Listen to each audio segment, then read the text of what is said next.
तो या तो आगे क्या होगा, कुछ प्रबुद्ध लोग सोचते हैं या इंडस्ट्री वाला जब इंडस्ट्री लगाता है तब ये सोचता है जो मैंने आज इंडस्ट्री लगाई 10 साल बाद इसका उपयोग कैसे होगा। वित्त मंत्री महोदय का काम अर्थव्यवस्था को जो है सुदृढ़ करने का नहीं है, ये काम इंडस्ट्री वालों का, ये काम सर्विस प्रोवाइडर्स का, ये काम तीन ही लोग, ये काम किसानों का। बजट का सीधा मतलब है कि क्या वो आखिरी व्यक्ति है उसको रोटी मिलेगी, क्या उसको एम्प्लॉयमेंट मिलेगा, मैं क्या करूँगा साहब। हर कीमत पे चाहे कुछ भी हो, बरेली बढ़ेगी तो मैं बढ़ूंगा।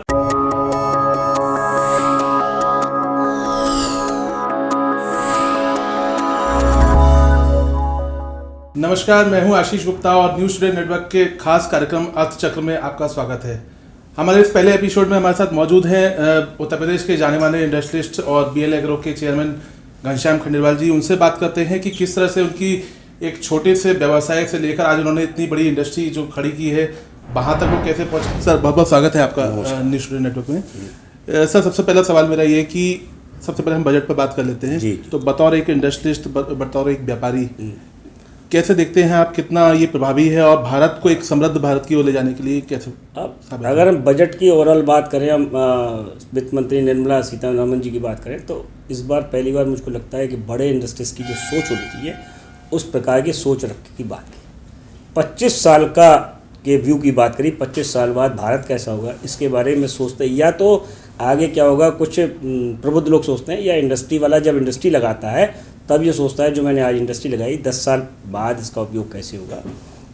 मैंने पहली बार जीवन में देखा कि इतने उच्च स्तर पर वित्त मंत्री महोदया ने 25 साल आगे तक की के लिए हमारे लिए क्या कहते हैं एक प्लान बना के दिया। जैसे हम अपने प्रोजेक्शन डालते हैं कि इस साल ये प्रोजेक्शन होगा, अगले साल ये होगा, तो उन्होंने प्रोजेक्शन लिया और उसके तहत सबसे पहले तो जो गति शक्ति वाला जो इम्प्लीमेंटेशन है ये हिंदुस्तान की अर्थव्यवस्था में आमूलचूल परिवर्तन ला देगा।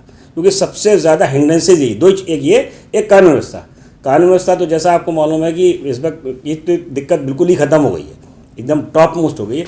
तो फ्री फ्लोइंग की बात कर रहे हैं कि आप रेलवे से जहाज़ जोड़ रहे हैं, जहाज़ से नदी जोड़ रहे हैं, नदी से ट्राम जोड़ रहे हैं, ट्राम से मतलब लोकल ट्रेन जोड़ रहे हैं, सब जोड़ रहे हैं। तो जितनी ज़्यादा तेज़ होगा ये इसी तरह डिजिटल प्लेटफॉर्म हो रहे हैं तो आपके काम करने को ईजीएस्ट बनाने का काम हो रहा है। और ये सबसे खर्चीला काम है।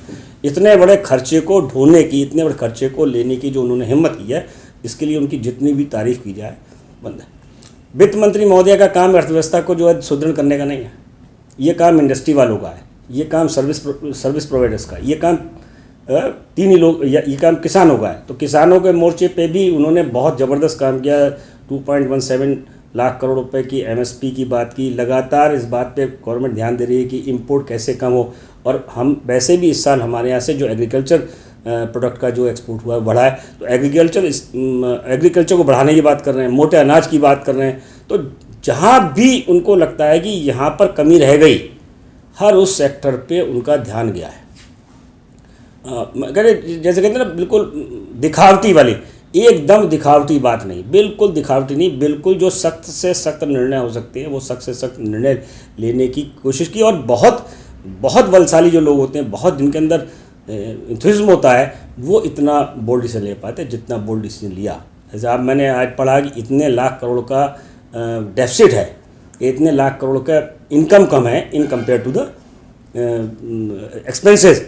तो भाई इतने लाख करोड़ रुपए की डेफिसिट, मतलब खर्चे के बाद, मतलब इतना खर्चा ज़्यादा होगा, उसको लेते हुए भी इतना बड़ा बजट बनाना, 15 लाख करोड़ रुपए का मार्केट से उधार लेना, ये उसके बारे में सोचना, ये बहुत बड़ी बात है। और इससे लगता है कि जैसे विकसित देशों में जिस प्रकार से इकोनॉमी चलती है वैसे शायद हम उस इकोनॉमी की तरफ बढ़ चलें। लेकिन एक आम आदमी जो होता है उसकी अपेक्षा होती है कि जो इनकम टैक्स का स्लैब है उसमें छूट मिल जाए, या फिर जो छोटी ज़मीनी बातें हैं उसको कहीं ना कहीं। नहीं श्रीमान जी, ये राष्ट्र का बजट है, ये किसी आदमी का बजट नहीं है, मेरे आपके घर का बजट नहीं है, इनकम टैक्स का बजट नहीं है। भाई इनकम टैक्स में इनकम टैक्स रूल होता है। ये तो आप उस बात को, भाई मैं भी कर रहा हूँ कि ये मानसिकता हम लोगों के अंदर डाल दी गई कि ये तो इनकम टैक्स का है, एक्साइज का है, इसका ड्यूटी। भाई इसकी बात ही नहीं करी है। वो तो सिर्फ ये बात कर रही है कि मुझको इतने पैसे खर्च करने हैं। सबसे बड़ी बात है, उन्होंने एक्सपेंसेस दिया, मुझको अपने डेवलपमेंट पे कितना पैसा करना है, एसेट पे कितना करना है, इंफ्रास्ट्रक्चर कितना करना है, मुझको अपनी सेफ्टी पे, डिफेंस पे कितना इतना खर्च करना है, उसमें से कितना मुझे ईजिली मिल सकता है। और जो मेरे को कमी है उस कमी के लिए मैं कहाँ से बोरोइंग करूँ। एक इंडस्ट्री वाला भी तो करता है, मैं एक इंडस्ट्री वाला हूँ कि मैंने सोचा कि मुझको प्लांट लगाना है, मान लीजिए 1000 टन का, तो 1000 टन में मेरे पास कितना पैसा है, बैंक कितना देगा, कौन कितना देगा, कहाँ से सब्सिडी आएगी, कहाँ से आएगी, 1 साल में उसको कैसे चुकाऊंगा, 2 साल में कैसे चुकाऊंगा, इसकी बिक्री कैसे आएगी। तो ये एक बिल्कुल उसी परव्यू में वो लगातार सोच रही हैं और मुझे लगता है कि इससे ज़्यादा बेहतर, मेरी अकल के हिसाब से तो इससे ज़्यादा बेहतर नहीं सोचा उद्योगों को ये बिल्कुल अजीब बात है कि हमारा टैक्स कम कर दो, हमारा वो है ही कितना है, 4% लोग इनकम टैक्स देते हैं, उसमें भी 90% जो है वो 10,000 से कम टैक्स देते हैं। उनकी बात कर रहे हैं, राष्ट्र की बात कर रहे हैं, 135 लाख करोड़ की बात कर रहे हैं और आप 135 लाख करोड़ से जो है 1 करोड़ लोगों के लिए ले आए, तो क्या 1 करोड़ लोगों को संतुष्ट करने के लिए बजट बनाया? बिल्कुल नहीं। बजट का सीधा मतलब है कि क्या वो आखिरी व्यक्ति है उसको रोटी मिलेगी, क्या उसको एम्प्लॉयमेंट मिलेगा, मैं क्या करूँगा हम क्या करें। तो एक जो घर के एक बुजुर्ग का काम होना चाहिए, जो घर के सबसे होशियार व्यक्ति काम होना चाहिए, मुझे लगता है कि वो उस दिशा में काम किया। और इतने बड़े डेफिसिट के बाद, इतने बड़े खर्चे के बाद टैक्स नहीं लगाया, ये अपने आप में मिरेकल से करनी है। मतलब वरना तो हमेशा होता था किसी भी क्षेत्र में कोई खर्चा बढ़ता था तुरंत टैक्स आता था, कभी सेस आता था, कभी कुछ आता था, वो नहीं हुआ। हमें इस मायने में इसको देखना चाहिए कि उन्होंने किसी पे बर्डन नहीं डाला, उन्होंने तय किया कि जो काम गवर्नमेंट के करने के हैं, जो बड़े काम है वो स्वयं करें और जो हम लोगों के काम है उसे करने के लिए ईजीनेस दें, सहूलियत दें। सरकार लगातार दावे करती है निवेश मित्र जैसा पोर्टल लेकर आई है, या फिर इस तरह के दावे किए जाते हैं कि एकल विंडो सिस्टम से जो उद्योगपति या व्यापारी हैं उनकी जो समस्याएं सामने आ रही हैं उसको दूर करने के प्रयास। मैं माननीय अब्दुल कलाम साहब की एक मीटिंग में लखनऊ गया था, जयपुरिया कॉलेज ने बुलाई थी, तब भी हम लोगों ने उनसे ये पूछा कि साहब इतना भ्रष्टाचार है, इतना ये कैसे होगा, क्या होगा। तो मुझे उनकी बात अभी भी याद है, अब्दुल कलाम साहब की। तो सबसे डेड ऑनेस्ट थे और एक बहुत बड़ा सोच रखते थे। उन्होंने कहा कि भ्रष्टाचार उस दिन मिट सकता है, ये सब बातें उस दिन मिट सकती है जिस दिन आप अपने आप को ठीक करो। तो हमारे यहाँ जो भी हमारे 500 साल की विरासत में जो गुलामी मिली, कुछ मिली, हम लोग अपने लिए सोचने लगे, देश के लिए नहीं। आप बताओ भ्रष्टाचार से मतलब क्या? नियम बने हैं, कानून बने हैं, आपको जल्दी लाइन में लगना है, इसलिए क्या कहते हैं आप उसको पैसा दे रहे हो, या आपको गलत काम करना है तो आप पैसा दे रहे हो। तो क्या ऐसा हुआ कभी आपके साथ कि ट्रेन का टिकट मांगा हो, उसने आपसे कहा हो कि मुझे 20 रुपये ज़्यादा दो? जब आरक्षण था तो जरूर कहता था कि नहीं साहब मुझे नीचे से 200 रुपये बढ़ा तो मैं आपकी सीट कन्फर्म कर दूँगा। तो ये सब चीज़ें ख़त्म हो रही है। ये कहना कि पोर्टल पे ये दिक्कत है वो दिक्कत, तो वो उसको भी बेचारे जिसने जो पोर्टल पे अफसर बना है उसको भी कुछ कमाना है। तो आपकी गलती करोगे तो कमाएगा, आप जैसे जैसे गलती करना बंद कर दोगे वो होता है। ये 5 साल 4 साल की पीरियड की बात है। जिस तरह से डिजिटलाइजेशन हो रहा है, आप मान लो 4 साल बाद ये भ्रष्टाचार और रिश्वत और ये सब चीज़ें बिल्कुल भूल जाओगे। आज तो गवर्नमेंट ने बहुत बढ़िया बात कह दी, बोले जो धन मिल जाएगा अनअकाउंटेड वो मेरा। अब ये भी परेशानी हो गई कि अब मैंने अनअकाउंटेड मैंने रख भी लिया तो 30%, 35%, 50% काट के समायोजन नहीं हो पाएगा। तो फिर वही बात कि कहाँ घाव है, कहाँ रोग है, उस पर लगातार कर रही है। लेकिन आप ये कहें एक ही दिन में सारा निरोग हो जाएगा, ऐसा नहीं होता। किसी भी, मैं अपनी इंडस्ट्री चला रहा हूँ, मुझे उस 14 साल हो गए, 14 साल में कितनी बार गिरा उठा, लेकिन अगर मुझ में जिद है तो मैंने अपनी इंडस्ट्री को जहाँ लाना था वो ले ही आया। मतलब आप मानते हैं कि बतौर उद्योगपति आप पहले जो उद्योग लगाना जितना कठिन था, अब पिछले 5 से 10 सालों में हर कार्य कठिन है और बहुत सरल है अगर आप उस कठिनाई को नज़रअंदाज करने की आदत डालते हो। कोई दुनिया में कोई काम ऐसा नहीं, ऐसा कोई काम मुझे बताओ जिसमें सपने देखने के अलावा ऐसा कोई काम बताओ जिसमें क्या कहते ताकत न लगती है। हर जगह तो एनर्जी लगती है। तो कठिन कुछ नहीं होता। आपने कितना बड़ा काम लिया, कितना टफ काम लेते हैं, ये आपकी पोजीशन बनाता है। जो जितना बड़ा आदमी है उतना ज़्यादा टेंशन रहता है, उतना ज़्यादा मेहनत करता है।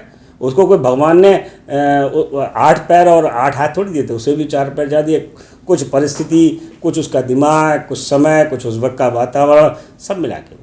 नहीं, मेरा सवाल ये है कि क्या सरकार की नीतियाँ और रीतियाँ पिछले 5 से 10 साल में ऐसी रही हैं कि उद्योगपति पहले से ज़्यादा अपने आप को, आप ये मान के चलें कि जो लोग इस बात के लिए संकल्पित हैं कि वो कानूनों का पालन करेंगे, उनके लिए नीतियाँ बहुत लाजवाब हैं, बहुत लाजवाब है। अब जो नीतियाँ बनी हैं वो उन लोगों के लिए कष्टदायक है जो गवर्नमेंट के कानून के हिसाब से काम नहीं करना चाहते। उनके लिए बिल्कुल सही बात है कि रिश्वत के रेट भी 5 गुने हो गए या 10 गुने हो गए, 50 गुने हो गए, लेकिन अल्टीमेटली सुकून तो आपको तभी मिलेगा जब गवर्नमेंट के बनाए हुए असूलों के हिसाब से चले। उसमें बहुत ज़्यादा दिक्कत नहीं है। और मैंने पूरे 50 साल में नहीं देखा कभी ऐसा कि दिक्कतें ना रही हों। हमेशा दिक्कत, रिश्वत, ये बिल्कुल सामान्य है एक इंडस्ट्रीज़ के लिए। ये मेरे लिए बिल्कुल वैसे एक्सपेंडिचर है जैसे मुझे सैलरी देनी है। मैं उसके बारे में बहुत ज़्यादा चिंता नहीं करता कि मुझे रिश्वत देनी पड़ेगी तो मैं ये काम छोड़ दूँ। मुझे तो काम करना ही है। अब उस काम करने के लिए अगर रिश्वत देनी है, रिश्वत दे के काम कर ले जाऊँ तो ठीक है, और वरना वो काम ही नहीं होगा तो जो उसमें एक्सपेंसेस हो गए वो कहाँ दूंगा। तो सबका अपना अपना व्यू है। मेरा रिश्वत के मामले में व्यू अलग है कि वो तो वो एक चिकनाई है कि भैया जहाँ ज़रूरी है वो देना ही पड़ेगा, अदरवाइज़ आपका टाइम लॉस कर देंगे। जो आपका काम करने का जो तरीका है, जो आपकी सोच है या जो स्पीड है उसको डाउन कर देंगे। तो इसका मतलब तो मोबिलाइजेशन तो के लिए, और ये पूरे वर्ल्ड में हमने सब जगह पढ़ा है, पूरे वर्ल्ड में ये प्रॉब्लम कहीं बड़े स्तर पे है, कहीं छोटे स्तर पे है। राजतंत्र से लेके आज तक एक पीरियड मुझे वो बता दो जब ये भ्रष्टाचार और रिश्वतखोरी और ये सब ना होता रहा। अच्छा, कोई भी चीज़ परिपूर्ण नहीं होती, तो इस बजट से आपकी और क्या अपेक्षाएं थी जो होनी चाहिए थी लेकिन नहीं हो पाई? मुझे लगता है कि एक इंडस्ट्रीज़ के नाते जो सबसे बड़ी बात थी इलेक्ट्रिसिटी की, सबसे बड़ी बात थी इंफ्रास्ट्रक्चर की, या जो लोग नहीं मिल रहे थे स्किल डेवलपमेंट की, तो जितने प्रकार की विद्याएं हमारे यहाँ जितनी ज़रूरतें थी, मुझे लगता है ऐसी कोई भी चीज़ नहीं है जिस पर सरकार का ध्यान नहीं गया हो। लेकिन ये कि ये चीज़ पूरी हो गई, अगले साल तक फिर नई चीज़ें आ जाएंगी, फिर अगले साल कुछ और नई चीज़ें आ जाएंगी। तो ये तो एक चक्र है। हर साल कुछ नए तरीके की चीज़ें आती हैं, हर साल कुछ नए तरीके की चीज़ों का इलाज होता है। अब किसी को पता तो था नहीं कि कोविड आ जाएगा। अर्धजीवित क्या कहते हैं, वो वायरस जो आ गया उसने सब मिला दिया, लेकिन करने वालों ने क्या करा, वो डिजिटल प्लेटफॉर्म चालू हो गया। ये डिजिटल की बात तो कोविड की देना है भाई, वरना कौन सोचता है। हर चीज़ जो भी है, जो हाँ, आप उसमें अच्छा ही ढूंढिए। हर चीज़ में एनर्जी है, it may be positive, it may be negative. उस नेगेटिव एनर्जी को अगर पॉजिटिव एनर्जी में कन्वर्ट करने की आपकी क्षमता है, क्योंकि एनर्जी नेवर डाइज, तो आप कामयाब हो जाएंगे। ठीक है, तो बजट से अब दूसरे विषय पर आते हैं। आपकी जीवन यात्रा के बारे में बात करते हैं कि चूँकि इस वीडियो को करोड़ों दर्शक देखेंगे, तो जानना ही चाहेंगे कि आपने एक बहुत छोटे से कारोबार से शुरुआत की थी और आज इतनी बड़ी इंडस्ट्री है, और आप ITC जैसी कंपनी को कंप्लीट करने की कंप्लीट करने की बात नहीं कर रहा हूँ मैं। उनको देख पाऊँ, इतना मेरा कद हो जाए कि उनके कदमों को अगर देख लूँ तो इसी में बहुत होगा। जो मुझसे आगे बढ़ गए हैं मैं उनको कम्पीट नहीं कर सकता। ITC को कम्पीट करना तो ये तो फिर कौन से होते हैं सपने, किसके कौन सपने देखते हैं उनकी बात है, ऐसा नहीं है। लेकिन हम ITC के कुछ चीज़ों को अपने आप भी इम्प्लीमेंटेशन कर सके। ITC के में जो सैलरी स्ट्रक्चर है, उस सैलरी स्ट्रक्चर का 50% या 75% हम अपने यहाँ के लोगों को दे सकें। ITC की जो क्वालिटी है उसको पकड़ सकें।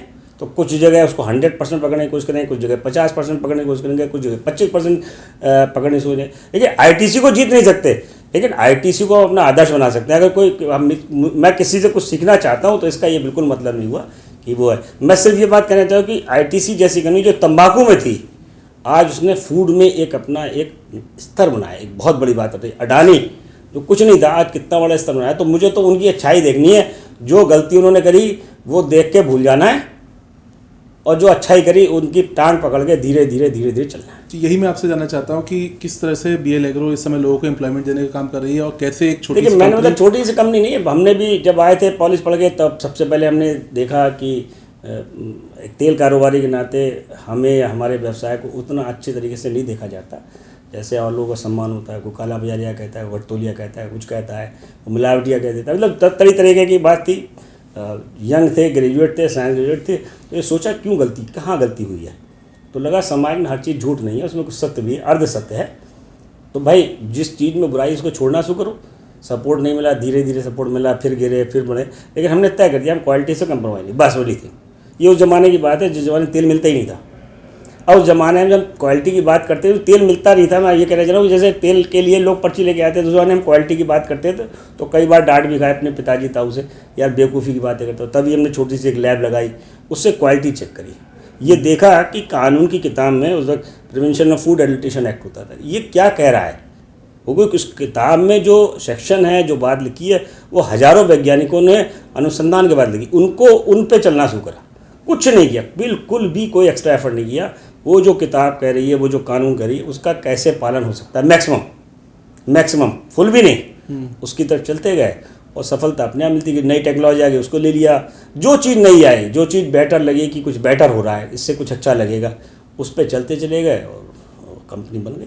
आपके द्वारा इस समय स्किल डेवलपमेंट के लिए भी प्रोग्राम किया जा रहा है, इसमें स्किल डेवलपमेंट में हमारे यहाँ डॉक्टर मनीष शर्मा साहब चीफ एडवाइज़र हैं। हमने उनसे रिक्वेस्ट की कि सर हमको जो है एम्प्लॉयबल लोग नहीं मिल रहे, उसमें हमारी मदद करिए। तो वो 1 साल से लगे हुए हैं और बड़ी अजीब बात है कि 2000 लोगों से ज़्यादा का इंटरव्यू लेने के बाद वो 100 लोगों को भी सेलेक्ट नहीं कर पाए, जो अच्छे से अच्छी जगह के पोस्ट के लोग हैं।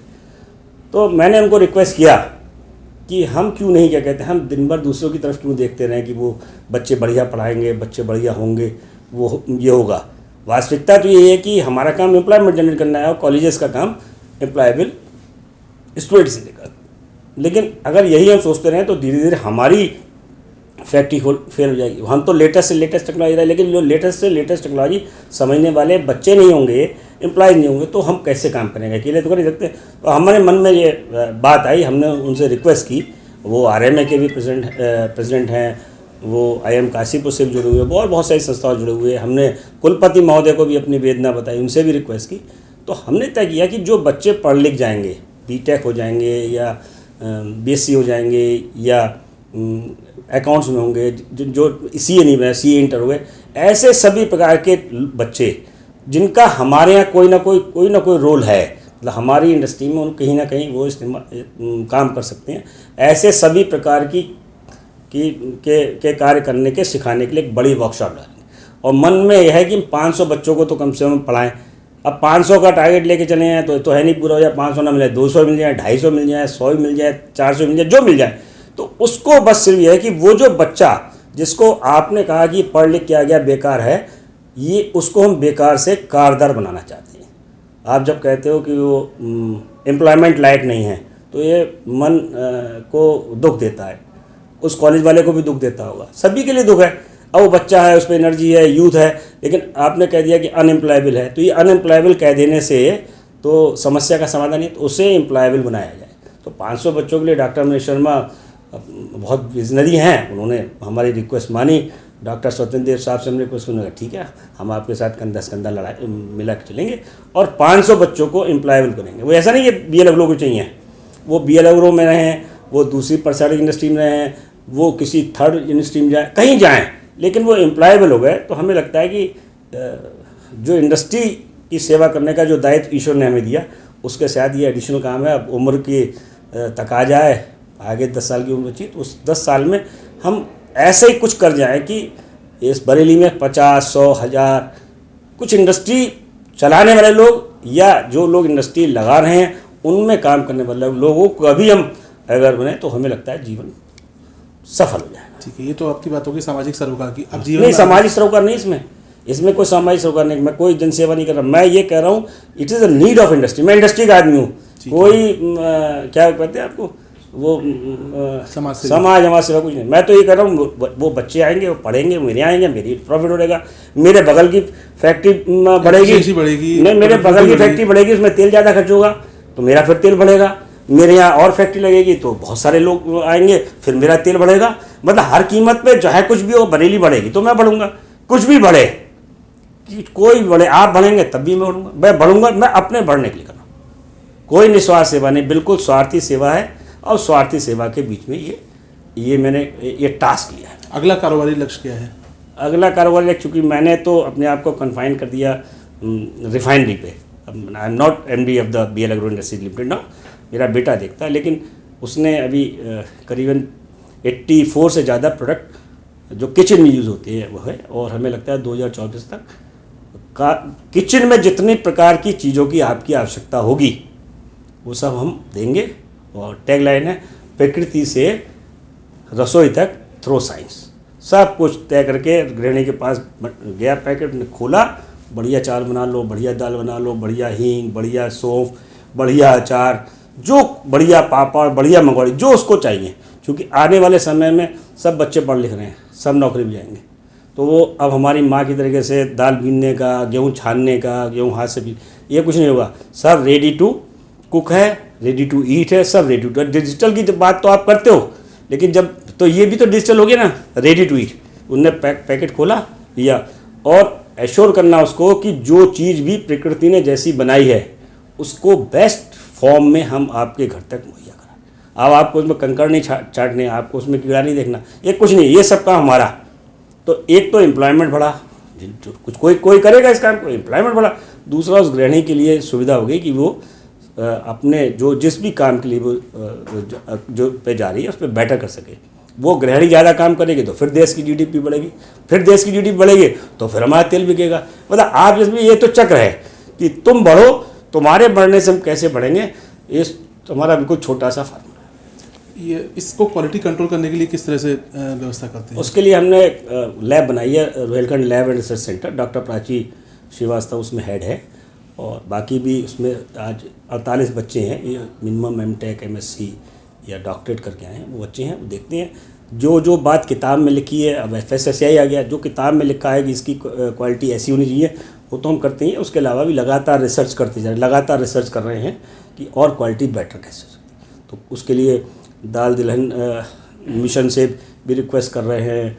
हम पन्नगढ़ यूनिवर्सिटी में भी प्रोफेसर महोदय आई थी, उनसे भी रिक्वेस्ट की है। तो लगातार IVRI में कोशिश कर रहे हैं कि कैसे लोग आए जिनके पास दिमाग है, जो लोग इंटेलेक्चुअल है, जो ये समझते हैं, और उनके दिमाग के जो जिस्ट है उसे कैसे कॉमर्शियल शेप दिया जाए, उस पर लगे।